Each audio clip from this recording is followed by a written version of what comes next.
ফেব্রুয়ারি মাসের প্রথম দিকে আপনার নির্বাচনটা হবে। সেটা হলেই বোধহয় অনেক সমস্যা, অনেক দ্বিধা, সেই দ্বিধা কাটিয়ে আমরা একটা জায়গায় পৌঁছতে পারবো। আপনার প্রতিনিধি থাকবে না সরকারে, যারা দেশ চালাবেন, তো সেই সরকারে তো সমস্যা থাকবেই।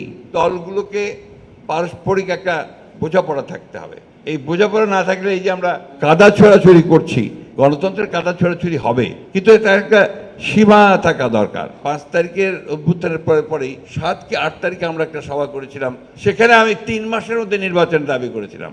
আমার খুব সমালোচনা হয়েছিল, আপনারাও করেছিলেন। বিএনপি এত অস্থির হয়ে গেছে কেন, মির্জা আলমগীর ফখরুল এত অস্থির হয়ে গেছে ক্ষমতায় যাওয়ার জন্য। তখন কথাটা ছিল যে ক্ষমতায় যাওয়ার জন্য। আসলে এখন আপনারাই বলছেন যে ব্যাপারটা ক্ষমতায় যাওয়ার জন্য নয়, ব্যাপারটা হচ্ছে যার শক্তি, যার ক্ষমতা, যার মালিকানা, তার হাতে ক্ষমতা ফিরিয়ে দিতে হবে। আপনার প্রতিনিধি থাকবে না সরকারে, যারা দেশ চালাবেন, তো সেই সরকারে তো সমস্যা থাকবেই। একটা কথা বলার কেউ নেই, কাকে বলবেন, কি বলবেন? আমাদের কাছে এসে ভিড় করছে লোকজন যে আমাদের এই প্রবলেম হচ্ছে, এই প্রবলেম হচ্ছে, এই প্রবলেম হচ্ছে। কে বলবে? আগে তার এমপি ছিল, আগে তার মেয়র ছিল, তারা কথা বলতে পারতো, এখন কোথাও তারা কথা বলতে পারছে না।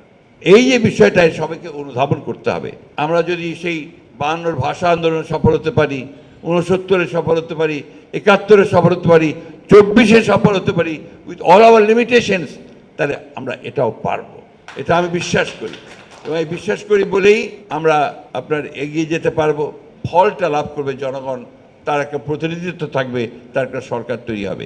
এটাতে যে সব শোনা হয়ে যাবে, সব কিছু আপনার সমস্যাগুলো মিটে যাবে তা না, কিন্তু একটা আপনার এসির গ্যাসের সমাধান হলো SGS ও CNS সার্টিফাইড ফোরন রেফ্রিজারেন্ট গ্যাস, যার বিশুদ্ধতা 99.98%।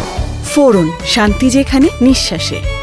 রাস্তা তৈরি হবে, যে রাস্তার মধ্যে দিয়ে আমরা আমাদের কথাগুলো, জনগণের কথাগুলো সেই সরকারের কাছে পৌঁছাতে পারবে। ফেব্রুয়ারি মাসের প্রথম দিকে আপনার নির্বাচনটা হবে। সেটা হলেই বোধহয় অনেক সমস্যা, অনেক দ্বিধা, সেই দ্বিধা কাটিয়ে আমরা একটা জায়গায় পৌঁছতে পারবো। দলগুলোকে পারস্পরিক একটা বোঝাপড়া থাকতে হবে। এই বোঝাপড়া না থাকলে এই যে আমরা কাদা ছোড়াছুড়ি করছি, গণতন্ত্রের কাদা ছোড়াছুড়ি হবে, কিন্তু এটা একটা সীমা থাকা দরকার। তা নাহলে যেটা হয় সেটা হচ্ছে যে আপনার একটা তিক্ততা সৃষ্টি হয়, যে তিক্ততা ভবিষ্যতে গিয়ে রাজনীতিকে আরও কলুষিত করে।